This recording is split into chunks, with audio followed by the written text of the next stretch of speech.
노인은 습관처럼 중얼거리며 뱃머리에 둥그스름한 널빤지에다 몸을 기대었다. 그때 어깨에 메고 있던 낚싯줄에서 고기의 거센 힘이 느껴졌다.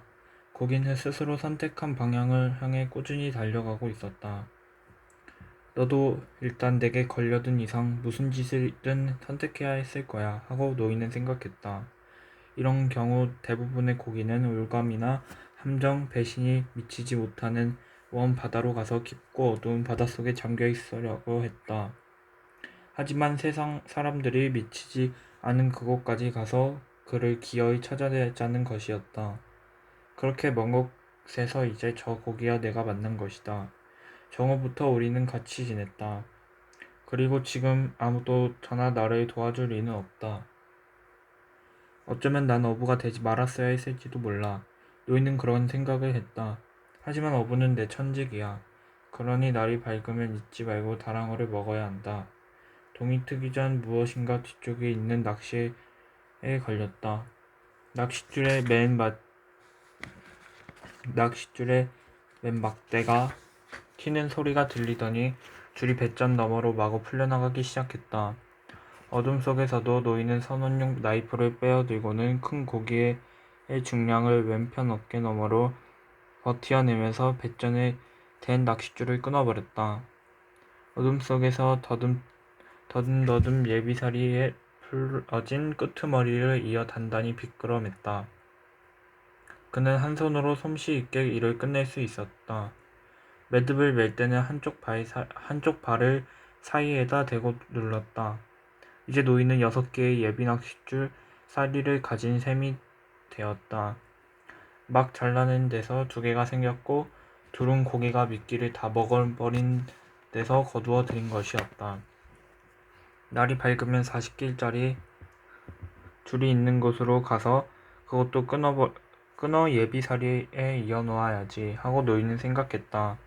자칫하면 200길짜리 질 좋은 카달로니아산 낚시와 목줄을 잃고 말겠구나. 하지만 언제든지 새로 구할 수 있어.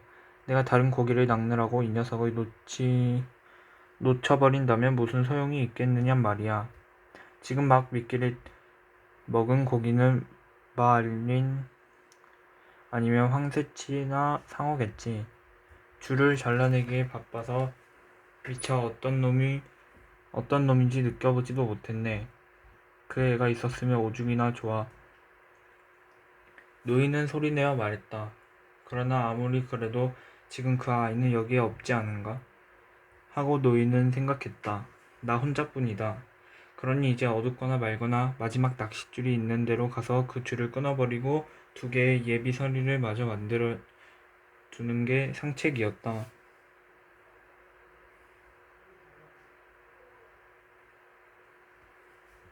노인은 주저없이 그렇게 했다.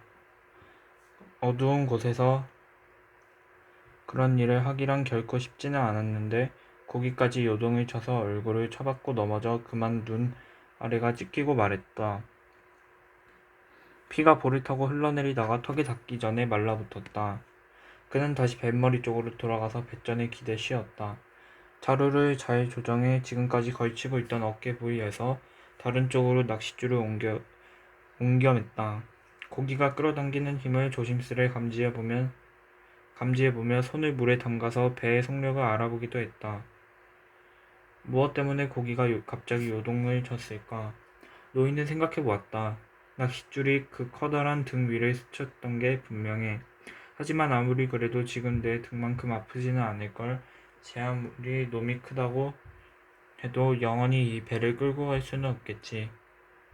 거치적거릴 물건도 다 치워놓았고 낚싯줄도 넉넉히 준비해 두었으니 이제 할 수 있는 일은 다 한 셈이었다. 고기야 죽을 때까지 너하고 같이 있으마.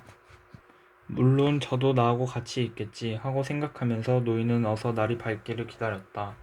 해가 뜨기 전이라 몹시 추웠던 것이다. 노인은 몸을 녹여보려고 배전 여기저기에 대고 몸을 문질렀다. 녀석이 버틸 때까지 나도 버틸 수 있어 하고 노인은 생각했다. 날이 훤히 밝아오자 갑자기 낚싯줄이 팽팽히 당겨지더니 물속으로 풀려 내려갔다. 배는 계속 끌려가고 있는 중이었다. 해가 노인의 오른쪽 어깨 쪽 수평선 위로 머리를 내밀었다. 녀석 북쪽으로 가는구나. 노인은 중얼거리며 조류 때문에 배가 동쪽으로 자꾸 밀릴 것이라고 생각했다. 만약 고기가 조류를 따라 돌아선다면 그건 바로 고기가 지쳤다는 뜻이리라. 그러나 해가 한층 높이 솟아오를 때까지도 노인은 고기가 지치지 않았다는 것을 눈치챘다. 다만 한 가지 좋은 징조가 있었다. 낚싯줄의 경사로 보아 고기가 조금 전보다 얕은 곳에서 헤엄치고 있음을 알 수 있었다.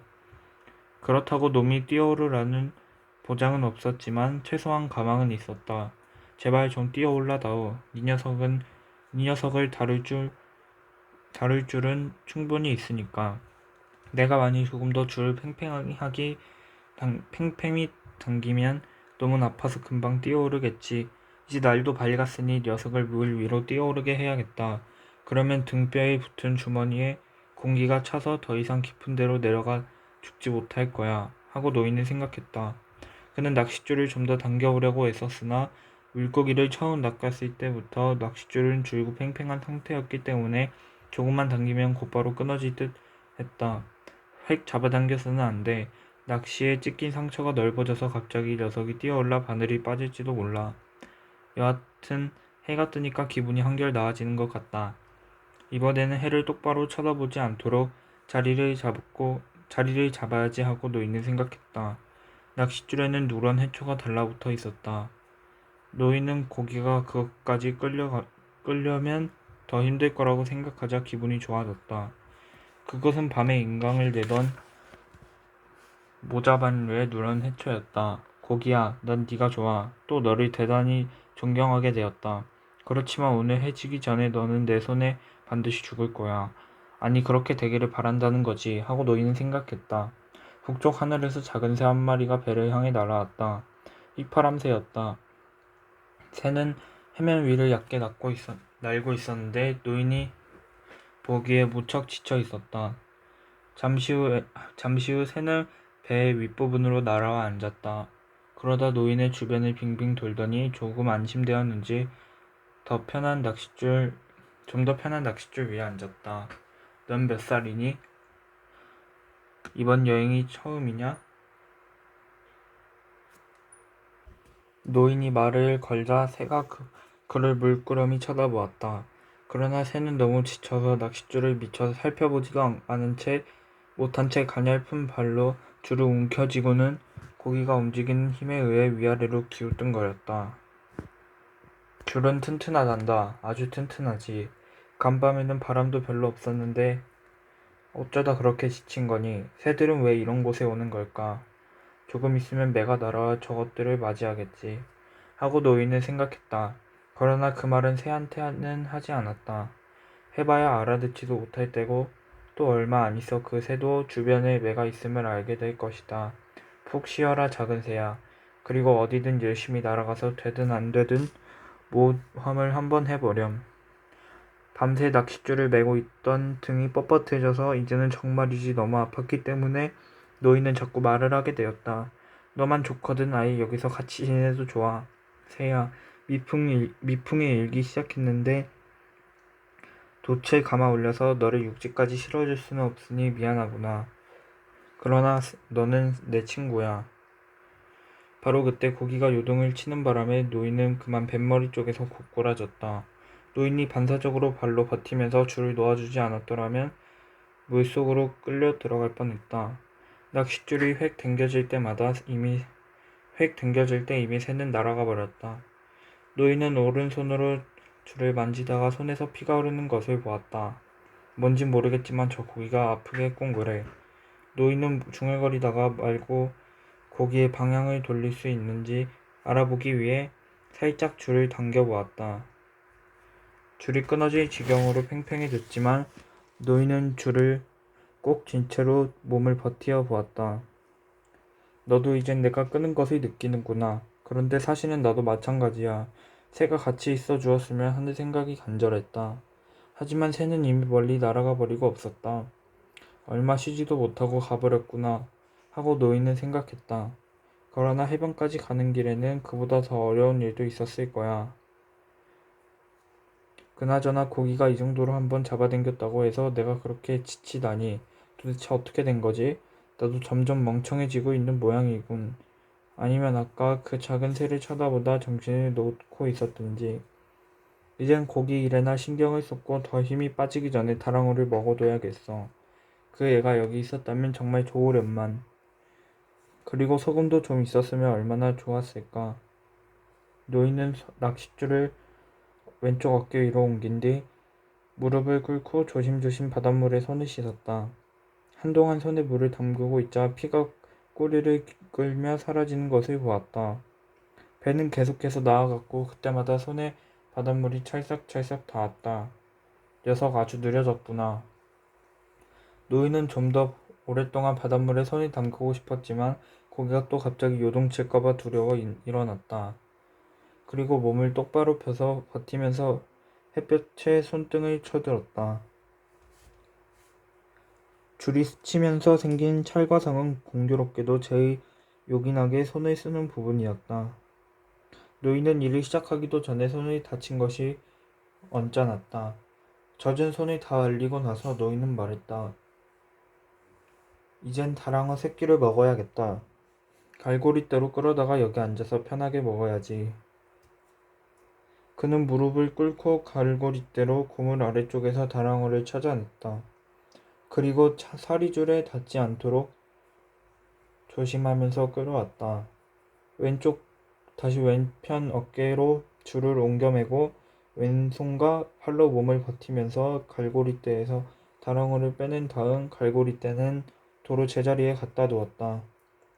노인은 한쪽 무릎으로 고기를 누르고 뒤통수에서 꼬리까지 세로로 길게 칼집을 낸 뒤 검붉은 살점을 발라내었다. 고기가 쐐기 모양으로 잘라지자 등뼈에서 배까지 칼질을 해서 내리 잘랐다. 그것을 다시 6조각으로 잘라서 뱃머리 판자 위에 펴놓은 뒤 칼은 바지에 문질러 닦았다. 뼈만 남은 다랑어의 자네는 배전 너머로 던져버렸다. 혼자서는 한 마리를 다 못 먹을 것 같은데. 노인은 그렇게 중얼거리며 살점을 칼로 잘랐다. 낚싯줄은 여전히 팽팽했고 왼손에는 쥐가 났다. 무거운 낚싯줄을 진 손에 뒤틀리고 있었다. 노인은 넌더리를 내면서 손을 내려다보았다. 도대체 어떻게 된 놈의 손이야. 지가 나르면 나보라지. 제 마음대로 매 발톱처럼 오그라들어 보라고. 그래봐야 아무 소용 없을걸. 그는 캄캄한 물속으로 비스듬히 내려가 잠겨있는 낚싯줄을 쳐다보았다. 지금 먹어두어야 이 손이 펴질 것이다. 손이 잘못한 것은 아니지 않는가? 벌써 여러 시간 동안 고기와 씨름을 하고 있진 않은가 말이다. 그러나 계속해서 버틸 수 있으려면 지금 다랑어를 먹어두어야 한다. 노인은 살점을 한 점 집어서 입에 넣고 천천히 씹었다. 맛이 괜찮았다. 천천히 잘 씹어 즙까지 죄다 섭취해야 해. 하고 노인은 생각했다. 이럴 때 라임이나 레몬, 소금만이라도 조금 있다면 더욱 맛이 나을 텐데. 소나 넌 좀 어떠냐? 쥐가 올라 빳빳해진 손에다 대고 노인은 걱정스레 물었다. 내 너를 위해 먹기 싫어도 좀 더 먹어두마. 그는 두 쪽으로 잘라둔 토막 중 남은 하나를 먹었다. 조심조심 씹다가 껍질을 뱉었다. 소나 이젠 좀 어때? 좀 더 있어야 알겠니? 노인은 한 토막을 더 집어서 이번에는 통째로 씹었다. 돌고래 대신 이놈을 잡게 되어 다행이야. 돌고래는 너무 달단 말이지. 이건 전혀 달지도 않고 살도 아직 단단하곤 그래. 역시 실질적인 생각 이외는 모든 게 다 무의미해. 소금이 조금 있으면 좋겠지만 남은 고기가 햇볕에 썩을 것인지 마를 것인지 알 수 없으니 그다지 시장하지 않더라도 먹어두는 편이 낫겠지. 물속에 있는 고기가 변함없이 잠잠하니 나도 이걸 다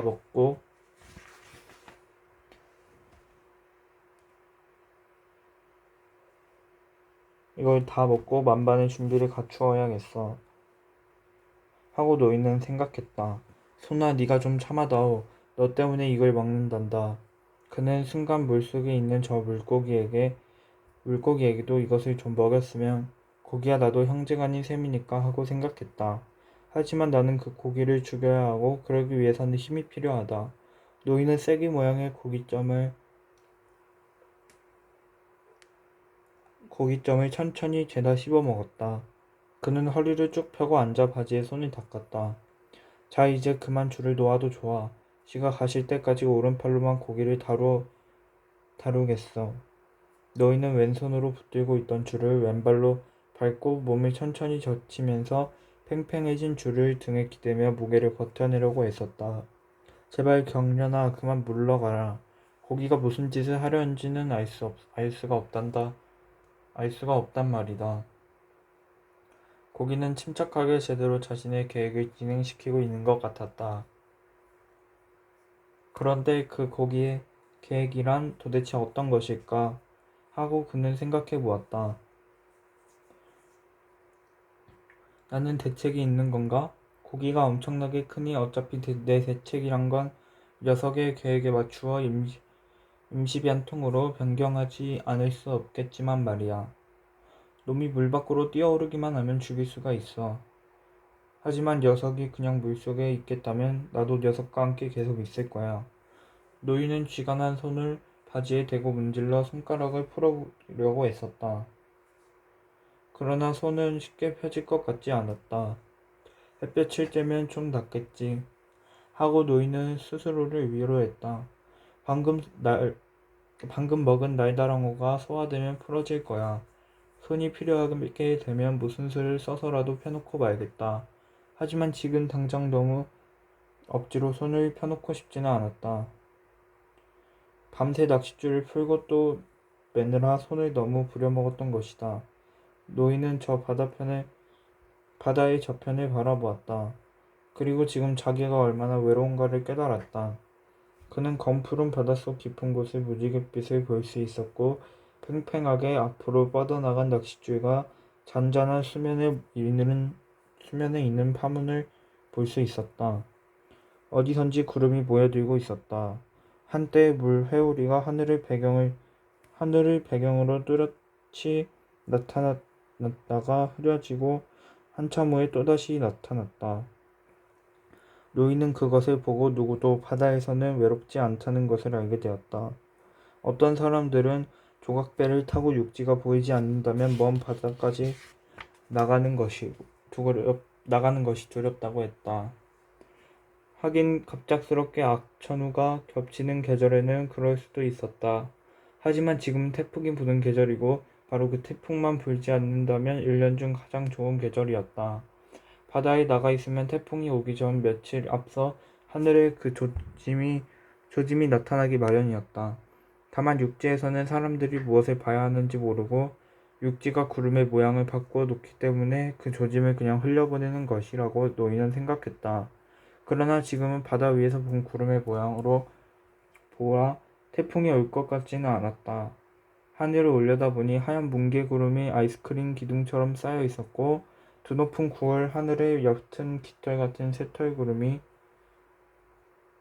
높이 떠 있었다. 가벼운 미풍이군. 고기야, 오늘은 너보다 나한테는 유리한 날씨로구나. 왼손은 아직 오그라들었으나 차츰차츰 쥐가 풀리고 있었다. 쥐가 나는 건 아주 질색이야 하고 그는 생각했다. 그것은 자기의 몸이 자기 자신에게 배신하는 행위라고 프토마인 중독으로 남 앞에 설사를 한다든지 구토를 하는 것도 창피한 노릇이지만 니놈의 쥐는 놈의 쥐는 노인을 쥐를 깔람브레라는 에스파냐어로 떠올렸다. 혼자 있을 때에도 스스로에게 창피한 노릇이거든. 만일 소년이 여기 지금 있었더라면 팔을 주물러 근육을 풀어주었을 텐데 하고 노인은 생각했다. 결국 풀리긴 풀리겠지. 그때 노인은 낚싯줄을 당기는 힘이 달라지는 것을 느꼈고 물속에 잠겨있던 낚싯줄의 각도가 기울어지는 것을 보았다. 줄을 등에 대고 버티면서 보니 낚싯줄이 천천히 위로 올라오고 있었다. 드디어 녀석이 올라오는군. 어서 가까이 오너라. 제발 가까이 와. 낚싯줄은 천천히 그리고 꾸준히 올라왔다. 그리고 어느 순간 갑자기 배의 앞쪽 수면이 불쑥 솟구치면서 고기가 모습을 드러냈다. 햇빛을 받아 고기는 번쩍거리고 있었다. 머리와 등은 자줏빛이었고 옆구리의 줄무늬는 연한 자줏빛이었다. 부리는 야구방망이처럼 길었고 끝이 쌍칼날처럼 뾰족했다. 놈은 잠깐 물 밖으로 전신을 드러내 보이더니 잠수부처럼 유유히 다시 물속으로 들어가 버렸다. 노인은 고기의 낱날 같은 꼬리가 물속으로 들어가면서 줄이 재빨리 풀려나가는 것을 보았다. 이 조각배보다도 적어도 2피트는 더 길겠군. 줄이 풀려나가는 속도가 빠르기는 하지만 일정한 것으로 보아 고기가 당황하고 있는 것 같지는 않았다. 노인은 두 손으로 줄이 끊어지는 것을 아닐 정도로만 당기고 있었다. 일정하게 당겨서 고기의 속력을 놓지 않으면 있는 대로 줄을 끌고 가서 마침내 끊어버릴지도 모르는 일이었다. 굉장한 고기인 만큼 이쪽도 만만하지만은 않다는 것을 납득시켜야 한다고 노인은 생각했다. 제 힘이 엄청나다는 것을 알게 해서는 안 되며 도망치도록 두어서도 안 될 일이었다. 다행히 고기들은 저희를 죽이는지 인간처럼 영리하지 못하다. 인간보다 더 기품 있고 유능하긴 하지만 말이야. 노인은 큰 고기를 본 적이 많았다. 100파운드 이상 나가는 물고기도 많이 보았고 그런 고기를 2마리 잡아본 적도 있었다. 물론 그때는 혼자가 아니었다. 그런데 지금은 노인은 묻히 보이지 않는 이 먼 바다까지 나와 혼자서 평생에 처음 보는 큰 물고기를 이제껏 말로 들어온 것보다 훨씬 더 엄청나게 큰 물고기와 대결하고 있는 것이었다. 아직도 왼손은 매의 발톱처럼 오그라들어 있으면서 말이다. 이제 곧 풀리겠지 하고 그는 생각했다. 왼손에 쥐가 풀려서 오른손을 거둘 수 있을 거야. 고기와 내 왼손과 오른손 이 세 가지 모두가 형제간이니 틀림없을 거야. 쥐가 나다니 못난이 같이. 고기는 다시 속력을 늦추어 유유히 움직이고 있었다. 그런데 아까는 어째서 녀석이 뛰어올랐는지 모르겠단 말이야 하고 노인은 생각했다. 마치 제가 얼마나 큰지 한번 보라는 듯 뛰어올랐던 것이다. 이제 너란 놈을 알 것 같다 하고 노인은 생각했다. 그리고 나도 내가 어떤 사람인지 너에게 알리고 싶구나. 그렇게 되면 너는 내 쥐난 손을 보게 되겠지. 그렇게 되면 큰일인데 어떻게 해서든 더 강한 인간으로 보여야겠어. 반드시 그렇게 되고 말고 의지와 지혜밖에 없는 나에게 맞서는 저 고기가 부럽구나. 노인은 가능하면 편한 자세로 배전에 몸을 기대 고통을 견디려고 했었다. 고기는 꾸준히 움직이고 있었고 배는 어두운 물을 헤치며 천천히 나아갔다. 새바람이 불어 파도가 있었고 한낱이 될 무렵 노인의 왼손에 났던 쥐도 풀렸다. 고기야 너에게 반갑지 않은 소식이다. 노인은 어깨를 덮고 있던 자루를 매만져 낚싯줄을 옮겨놓으며 말했다. 조금 편안한 자세가 되기는 했으나 그래도 고통은 여전했다. 나는 독실한 신자는 아니지만 이 고기를 잡게만 해준다면 주기도문 10번, 성모송 10번을 외우겠고 코브르로 순례도 가겠어. 맹세해. 그는 기계적으로 기도문을 외우기 시작했다. 이따금 너무나 피곤해서 기도문을 기억할 수가 없을 지경이 되곤 했지만 다시 재빨리 외워보면서 자동도문을 자동적으로 뒤에 구절이 떠오르곤 했다. 그가 생각하기에는 성모송이 주 기도문보다 더 쉬웠다. 은총이 가득하신 마리아님이여 기뻐하소서. 주께서 함께 계시니 여인 중에 복되시며 태중의 아들 예수님 또한 복되시도다. 천주의 성모 마리아님이여 이제와 저희 죽을 때에 우리 죄인 위하여 빌어주소서. 아멘.